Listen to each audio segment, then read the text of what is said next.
चांदपुर गांव में चांद कुमारी नाम की एक रूपवती कन्या रहती थी। वह विवाह के योग्य हो गई थी, लेकिन अपनी मां के व्यवहार के कारण उसका विवाह नहीं हो पा रहा था। उसकी मां का नाम चमेली था, जो अपने पति माधव को रोज 7 जूते मारा करती थी। यह बात दूर दूर तक के लोगों को पता थी, इसीलिए कोई भी चांद कुमारी को अपनी बहू नहीं बनाना चाहता था। वहीं दूसरी तरफ तेनालीराम की बुद्धिमत्ता के कारण दरबारियों के साथ साथ उसके कुछ रिश्तेदार भी उससे जलते थे। एक बार तेनालीराम घर पर आराम फरमा रहा था कि अचानक उसका एक दूर का रिश्तेदार चांद कुमारी का रिश्ता लेकर उसके घर पहुंच गया। वह भी तेनालीराम से जलने वालों में से एक था।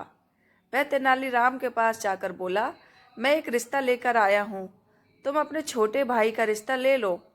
वह ये नहीं जानता था कि तेनालीराम का कोई भाई नहीं है। फिर भी तेनालीराम ने लड़की के बारे में पूछा, आखिर लड़की कैसी है, उसके बारे में कुछ तो बताओ। वह बोला, लड़की का नाम चांद कुमारी है, वह बहुत ही सुंदर है। तेनालीराम ने भी उसकी माँ के बारे में बहुत कुछ सुन रखा था, लेकिन फिर भी उसने रिश्ते के लिए हामी भर दी। अब वह रिश्तेदार चमेली के घर पहुंच गया और उसने ये खुशखबरी चमेली को सुनाई। चमेली यह खबर सुनकर बहुत खुश हो गई और उसने बहुत जल्दी शादी का मुहूर्त निकलवाकर उसे बता दिया। अब उसने मुहूर्त का समय तेनालीराम को जाकर बता दिया। तेनालीराम ने उसे खिला पिलाकर विदा किया। उसके जाने के बाद तेनालीराम सोचने लगा कि अब छोटा भाई कहाँ से लाया जाए। मेरा तो कोई छोटा भाई है ही नहीं। छोटे भाई की खोज में वह नगर की ओर चल पड़ा। वहां उसने एक परेशान नौजवान युवक को देखा। तेनालीराम ने उसके पास जाकर उसकी परेशानी का कारण पूछा, तो उसने सारी बात बता डाली। तेनालीराम ने उसे काम देने का वादा कर लिया, लेकिन उसके सामने एक शर्त रख दी।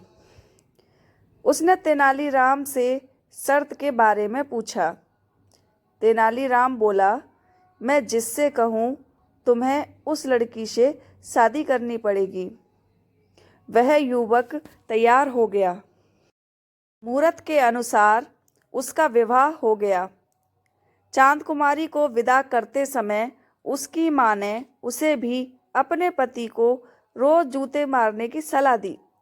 चमेली बोली, बेटी, मैंने तेरे पिता को अपने वश में कर रखा है। अगर तू भी अपने पति को अपने वश में रखना चाहती है तो तू अपने पति को 7 की जगह रोज 15 जूते मारना। चांद कुमारी ने अपनी माँ की बातों पर हामी भर दी। अब जैसे ही बेटी चल दी तो चमेली ने माधव को उसके साथ जाने के लिए कहा।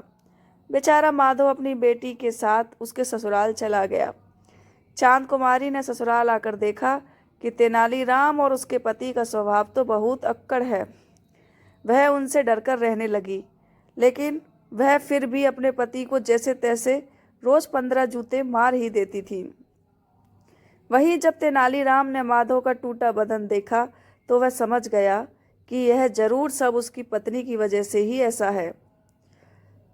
तब तेनालीराम ने माधव को 4-5 महीने अपने पास रखकर उसे मोटा तगड़ा कर दिया और फिर उसे अपने घर जाने को कहा। जब माधव चलने लगा तो तेनालीराम ने उसे एक मोटा सा लोहा चढ़ा डंडा देते हुए कहा, डरने से कुछ नहीं होगा, यह सब तुम्हारी ही कमी है। अगर तुम पहले से ही कठोर बनकर रहते तो ऐसा कभी नहीं होता। तेनालीराम की बात सुनकर माधव अच्छे से समझ चुका था कि तेनालीराम क्या कहना चाहता है। डंडा लेकर माधव अपने घर पहुंच गया। माधव को घर देखकर चमेली बहुत खुश हो गई। उसने पहले तो माधव का अच्छी तरह स्वागत किया और फिर उसे पीढ़े पर बिठाकर जूता लेने चली गई। वह मन ही मन बहुत खुश थी कि अब तो उसका पति मोटा हो गया है और वैसे भी मैंने कितने महीने से उसे जूते से नहीं मारा।